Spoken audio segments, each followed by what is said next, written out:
ya, Pak Bagus ya. Pulang ya. Oke. Pak Supari. Hai.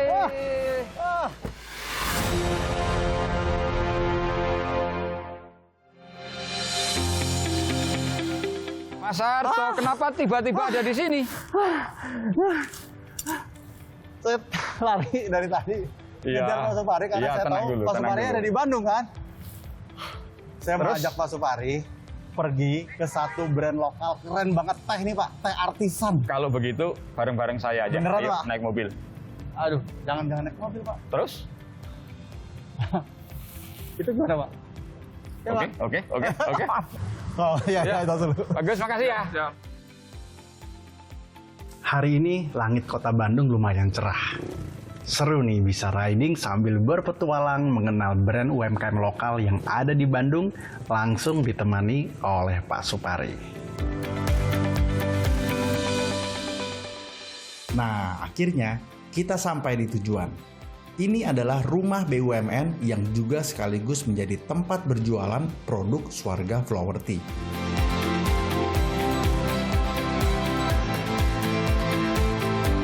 Ternyata kreatif juga ya idenya, menciptakan banyak varian teh yang dicampur dengan macam-macam bunga dan rempah-rempah dan tentunya bagus buat kesehatan. Salah satu teh andalannya seperti teh bunga telang. Warnanya biru seperti spiritus. Ah, unik ya.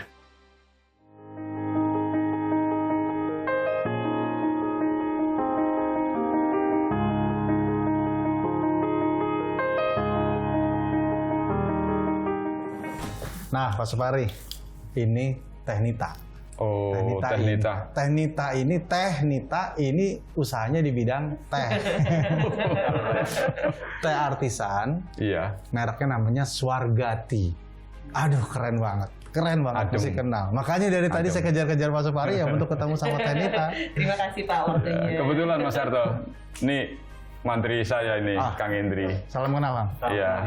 Ngomong-ngomong nih, gimana Teh Nita memberanikan diri masuk ke dunia teh? Awalnya karena saya sudah merasakan manfaatnya Pak. Jadi saya 4 tahun yang lalu saya punya masalah dengan pencernaan. Akhirnya teman saya memberikan cobain nih pakai teh telang. Karena dia itu 10 tahun yang lalu sempat ke Thailand Pak. Masuk ke sebuah pedesaan di mana pedesaan itu tuh memberikan teh biru untuk para tamunya sebagai penghormatan. Dia penasaran dong, ini apa ya gitu. Pas dia liatin pohonnya, wah ini asli Indonesia, banyak banget. Kenapa tidak termanfaatkan gitu? Akhirnya dia uji lab dan hasilnya itu salah satunya adalah detoksinasi, memperlancar pencernaan, Pak. Swarga Flower Tea ini saya ingin punya visi misi selain mengangkat hasil alam Indonesia, juga ingin perekonomian petani itu makin meningkat lagi, Pak. Seperti itu. Mas, ada kata-kata yang menarik tadi. Berangkatnya itu dari menyelesaikan masalahnya sendiri. Ya, kemudian dia membuktikan bahwa dia sudah keluar dari masalahnya, kemudian dikomunikasikan kepada masyarakat banyak. Jadi berbisnis dengan menebar kemanfaatan bagi orang lain. Tapi Teh, kalau bicara potensi ya, Iya. misalnya tentu tadi kan ngomongin bisnis. Tapi sebenarnya potensi apa lagi sih yang ada di balik itu? Peluang yang sangat besar adalah ekspor, Pak. Gitu. Kemarin Desember saya dibukakan peluang oleh BRI untuk mengirim produk ke Archipelago Store di Kanada, Pak. Dan saya surprise banget. Di sana tuh yang tadinya saya cuma bisa satu teh ini bikin 5 menu, di sana udah jadi 10 menu, Pak. Buat saya kan itu adalah salah satu potensi yang sangat besar untuk kita dorong penjualannya di pasar internasional gitu. Dan apa petaninya juga pasti bangga banget, senang banget, yang ngedorong banget ya. Mas, saya 3 bulan sekali datang ke kebun. Jadi saya ada petani yang memang dari awal namanya Mbah Budi. Kalau saya datang ke kebun tuh Mbah Budi, kalau saya pamit pulang, yang dia ceritakan adalah, yang dia pesankan ke saya, Mbak, jualannya yang laku ya, biar kita semua para petani ini bisa lebih berkembang lagi dan berkreasi lagi. Itu yang membuat itu membuat saya jadi yang do something untuk mereka semua, Pak, gitu ya. Jadi awalnya pun saya hanya 400 meter persegi, Pak. Itu tanahnya Mbah Budi, bukan tanah saya. Kita yakinkan Mbah Budi untuk bahwa menanam bunga telang beserta rempah ini bisa memperbaiki perekonomian. Dan betul Pak, dari 1 kepala keluarga, sekarang udah 14 kepala keluarga, dan beliau yang mouth to mouth ke tetangga-tetangga bahwa do something yang baru, yang memang secara ekonomi jauh bisa lebih berkembang lagi. Petani di daerah saya juga yang dikembangkan oleh BRI sama potensi seperti Mbak Nita itu, jadi ingin mengembangkan para petani-petani untuk naik kelas lagi gitu. Sama nanti kita kan mau ke sana juga Pak, ke daerah yang kita kembangkan. Seru ternyata ngobrolin soal ide kreatif dalam bisnis UKM, apalagi sudah bisa tembus pasar ekspor. Wah, Mantri BRI yang satu ini memang paling oke. Tahu aja pelaku UMKM mana yang bagus untuk didampingi. Nah kalau gitu Mbak Nita, kita daftarin aja Mbak Nita di link UMKM BRI. Biar di sana tuh kan kita bisa berkolaborasi Mbak Nita antara UMKM yang satu dengan UMKM yang lainnya. Gitu. Oke, siap. Caranya gimana sih Mas? Nah nanti jadi kita daftarkan masuk tuh UMKM-nya Mbak Nita, kita daftarkan masuk ke link UMKM-nya BRI. Nah nanti kan di sana isinya tuh antara UMKM yang di bawah binaan BRI. Seluruh Indonesia? Yes, jadi bisa berkolaborasi. Nah, salah satunya di Bandung ini kita juga kan ada di RKB. Nah, di sana jadi kita bisa belajar banyak gimana cara meningkatkan UMKM. Berarti kita bisa selain tukar informasi, kita juga bisa kolaborasi ya seluruh Indonesia. Oke, gitu. siap. Oke, Mbak siap Dita. daftar. Sip. Nah, jangan kemana-mana, karena saya akan kupas rahasia kreativitas Swarga Flower Tea yang katanya berkarya dari hati. Sesaat lagi.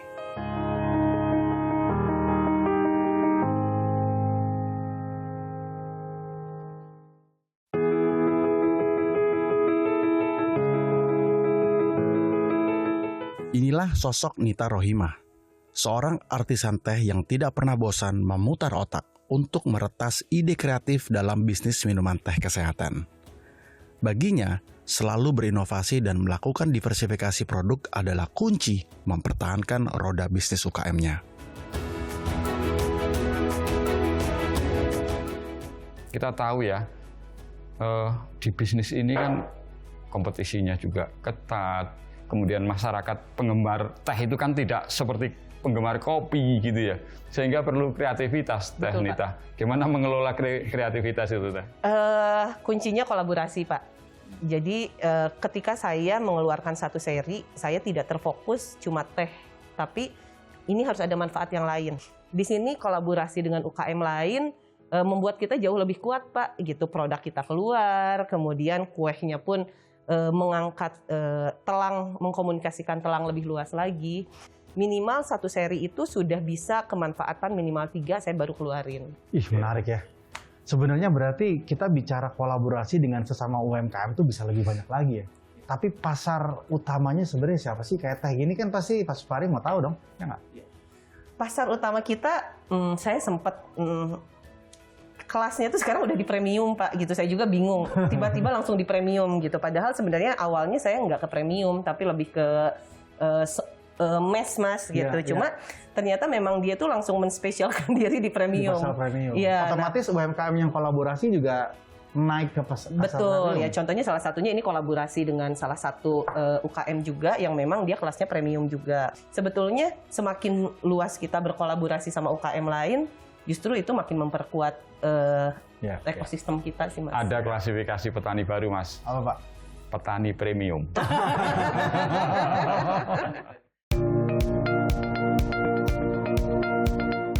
Pak ini ya kayak gini-gini ya, apa yang dilakukan sama Teteh ya. Iya. Ini sebenarnya asal punya hati, mau menggali gitu, pasti harusnya bisa banyak Pak.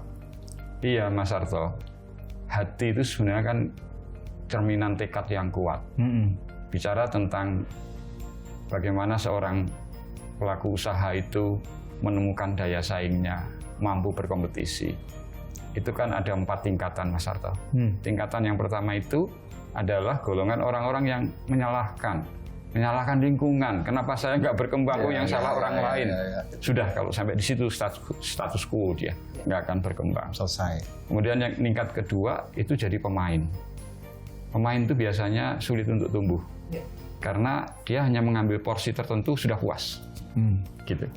Tingkatan berikutnya itu adalah pelopor. Dia selalu di depan, tapi sesungguhnya kalau tidak hati-hati Mas, dia akan disusul oleh orang lain lebih cepat. Karena yang dilakukan itu lebih mudah ditiru. Ya. Nah, tingkatan yang ultimate terakhir ini Mas adalah kreator. Tehnita itu adalah seorang kreator. Terima kasih Pak. Yang muncul adalah ide-ide dan gagasan kreatif, dan itu tidak akan pernah berhenti, Mas. Betul, betul. Ya, dan dia akan melihat lingkungan bisnisnya itu sebagai pemicu untuk dia berkreasi. Kira-kira begitu, Mas.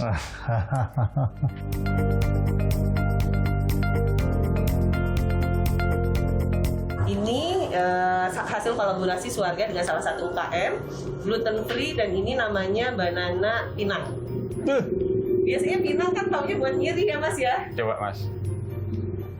Wah, wangi ya. Jangan lupa besok kita ke Kang Dede ya. Bang Dede. Ya. Ini sudah sore. Sore. Jadi kita Pagi biar fresh. ngeteh aja dulu di Siap. Tehnita. Siap. Silakan Bapak dicoba. Makasih. Diaduk dulu Pak.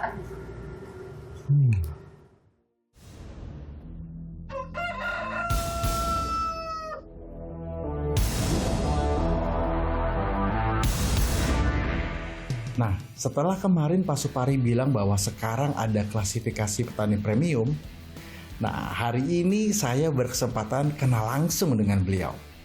Namanya Kang Dede, seorang petani muda yang kreatif dan jeli membaca peluang.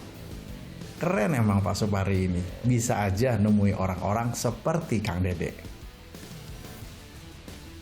Oh iya, tidak lupa kita ditemani Mantri BRI Kang Henry. Ia yang akan membantu arah jalan menuju tujuan kita hari ini.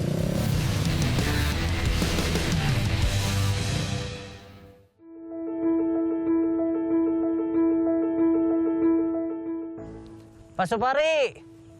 Nah, akhirnya Pak Supari ngenalin saya dengan petani muda yang kreatif ini.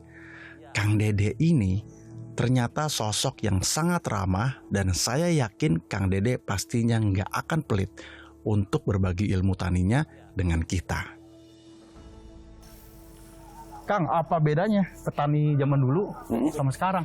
Kalau zaman dulu masih monoton. Kalau zaman sekarang kan ada teknologi baru kayak mesin kultivator nggak main cangkul. Kalau dulu cuma cangkul aja. Sekarang jauh lebih canggih. Sekarang lebih canggih. Kayak mesin rumput dulu cuma pakai arit, sekarang pakai mesin rumput. Jadi saya ngikutin zamannya. Lebih cepat, lebih baik gitu. Lebih efektif juga gitu. Dari produksinya kan lebih bagus, dari olah-olahan lebih cepat, biaya tenaga kerja dikurangi. Soalnya tenaga kerja kalau misalkan masih manual kita harus memakai banyak orang. Kalau pakai mesin 100 tumbak atau 1400 meter bisa cepat, jangka 3 hari udah beres. Gitu. Tapi butuh berapa lama ya petani bisa memahami itu? Susah nggak sih proses transformasinya, Pak? Transformasinya nggak lama sih. Soalnya kan begitu mesin udah ada keluar, kita sekarang tinggal buka-buka YouTube juga udah tahu modernisasi. Ini kan Kang Dede ini kan jatuh bangunnya 4 tahun ya Kang ya. Betul. Kemudian ada potensi kayak begini, labu acar ya. Labu acar. Setahun itu tetap proses yang sulit katanya Kang Dede waktu saya kenal Kang Dede itu.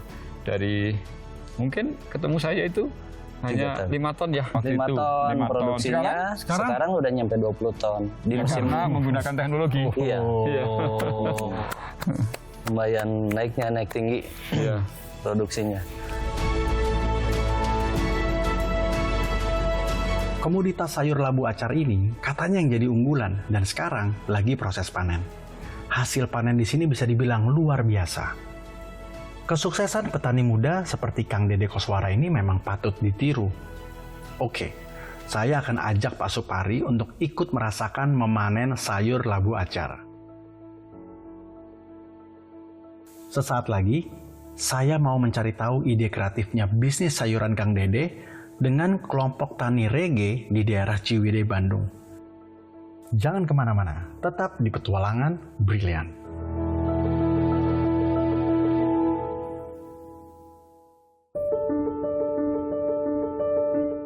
Kang, Ya. itu ya model supply chain ya dari petani sampai ke pasar tuh sebenarnya seperti apa sih? Dari petani ke pasar, saya mulai menerapkan pola mata rantai. Jadi posisinya dari mulai petani, kita masuk dulu ke penampung. Saya buka cabang penampung. Dari petani kan udah mulai panen, karungan. Sistemnya karungan. Masuk ke penampung, kita disortir dulu. Grade A, B, C, di packing, ditimbang. Nah, udah dari penampung, baru diambil sama saya. Terus naik mobil ke truk langsung ke pasar. Jadi ada petani, ada pengepul, ada pemasar berarti ya? Iya, betul. Nah itu tantangannya kayak gimana itu? Nah, tantangannya bila mana harga anjlok, kita kan bagaimana caranya supaya harga stabil. Saya menerapkan pola juga, ada sistem simpan kas bila harga naik, bila harga turun di bawah rata-rata, saya ada buat penyetabil. Gitu. Cerdas Kang. Artinya keberpihakan kepada para petani itu luar Betul. biasa. Iya. Jadi saat harga jatuh, petani menggunakan simpanannya untuk nutup selisih harga itu, Kang Iya, Dede. supaya stabil. Kalau Kang Dede pungut biasanya Rp100 per kilo. Iya. Jadi petani nggak terasa. Iya, Tapi pada saat bulan 1 dan bulan 6 itu biasanya harga jatuh. Iya, Ke betul. cover dengan tabungan mereka. Jenius nih ya, Ya. kreatif ya. Alhamdulillah. Nemu model itu karena pengalaman pribadi atau Iya. pernah melihat dari yang lain? Karena pengalaman pribadi, saya nggak niru orang lain. Cuman prinsip saya nggak mau untung sendiri. Tapi prinsip saya mau saling menguntungkan antara saya sama penampung sama petani. Jadi misalkan kalau saya untung, petani rugi, kapok kan nggak akan jual. Gitu. Konsepnya konsep economic sharing, Mas Iya, Sarto. Jadi dalam ekosistem itu tidak ada yang dominan. Kalau dominan, maka dia akan mati duluan. Nah, Iya, Kang Dede ingin bisnisnya sustain ya. Iya, betul. Gitu. Ini udah bicara bukan cuma sekedar bisnis Pak, ini Iya. hati Pak. Betul? Iya, betul. Mas Sarto. Betul, betul. Iya. Saya Tapi dia semakin ke sini semakin cerdas juga. Gitu. Tabungannya ada gitu Betul. ya. Kemudian dia mendiversifikasi komoditi ya, Kang Iya. Dede ya. betul, Pak. Jadi ada Tomat, paprika ya, paprika. tomat, paprika itu yang saling menyeimbangkan harga. Ya, enggak. Waduh. Ini kalau setahun jalan baru capek. Kang Henry, Ya, udah berapa lama dampingin Kang Dede? kurang lebih 4 tahun, Mas. 4 tahun Wih. saya bareng Kang Dede. Lama tuh ya. Lumayan. Apa aja yang dilakukan sama Mantri? Ya, peranannya di sini kan Mantri harus mengembangkan desa. Jadi di desa itu potensinya apa? Nah, kebetulan di ADD sendiri saya lihat ada potensi nih. Anak muda yang mau bertani, terus petaninya khusus lagi. Kebanyakannya dari Labu Acar. Nah, dari sana saya ada potensi itu, saya buat klaster. Karena kan ada dari petani, pengepul, dia bisa gabungin itu semua. Nah, itu potensinya. Nah, saya bikin klaster. Nah, singkat cerita, dia mau, kita komunikasinya bagus. Nah, saya ajukanlah ke BRI. Nah, alhamdulillah setelah diajukan berhasil tuh. ADD dapat alat-alat pertanian. Kita dari BRI terus dibuatkan malahan lagi demplot, yaitu greenhouse paprika untuk pengembangan usaha lagi. Jadi tidak selamanya harus labu gitu. Jadi ada knowledge baru tentang pertanian itu, greenhouse paprika itu. Oh. Gitu Mas Sato. BR itu selalu fokus kepada pengembangan klaster gitu ya? Iya, Supari? Mas.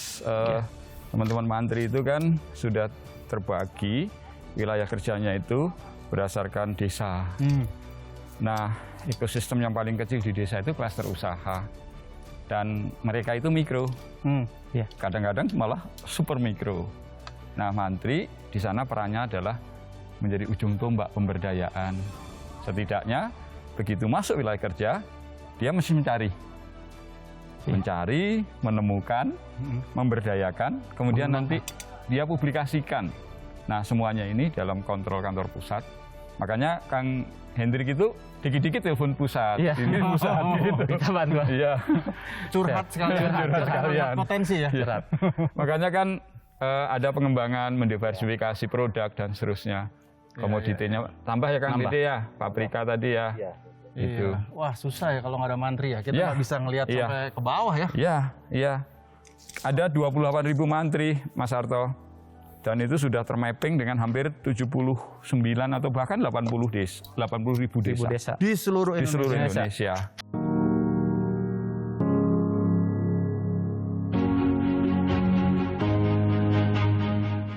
Ternyata seru juga ya melihat proses panen para petani sayuran di sini. sistem kerjasama yang saling menguntungkan dibutuhkan saling percaya, sehingga bisa tumbuh dan maju bersama tanpa perlu adanya persaingan.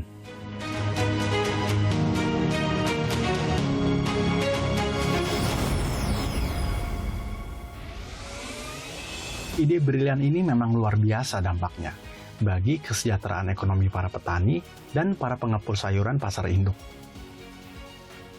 Sebagai bagian dari proses komitmen kerjasama, Dede Koswara selalu memastikan ekosistem roda bisnis sayuran ini tetap bisa terjaga. Saya bergabung sudah dari 2017 gitu, dari 4 sampai 5 tahun saya sudah merasakan seluk-beluknya di reggae itu seperti apa gitu. Awalnya saya nggak percaya gitu untuk gabung ke reggae ini seperti apa, karena dulu reggae ini hanya mengekspor barangnya itu ke pasar-pasar kecil gitu.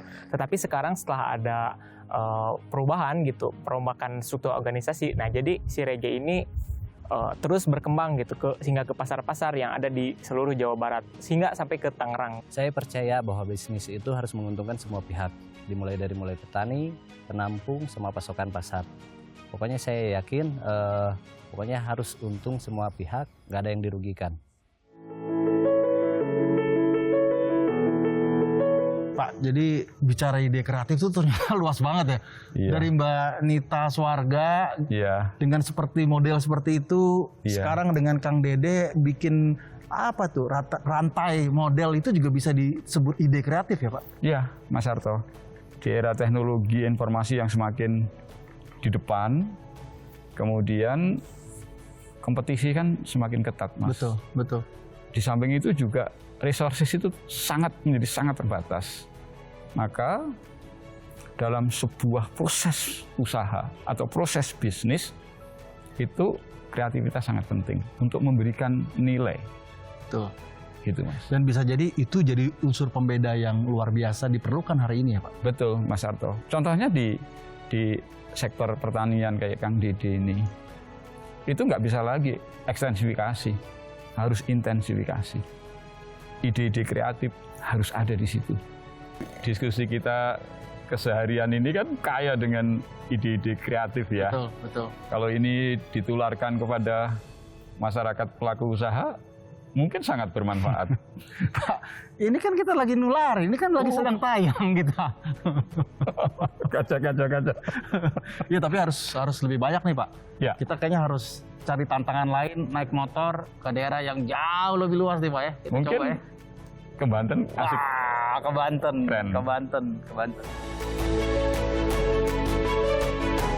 Temukan kisah-kisah inspiratif penggiat UMKM yang menjadi garda terdepan penjaga perekonomian bangsa.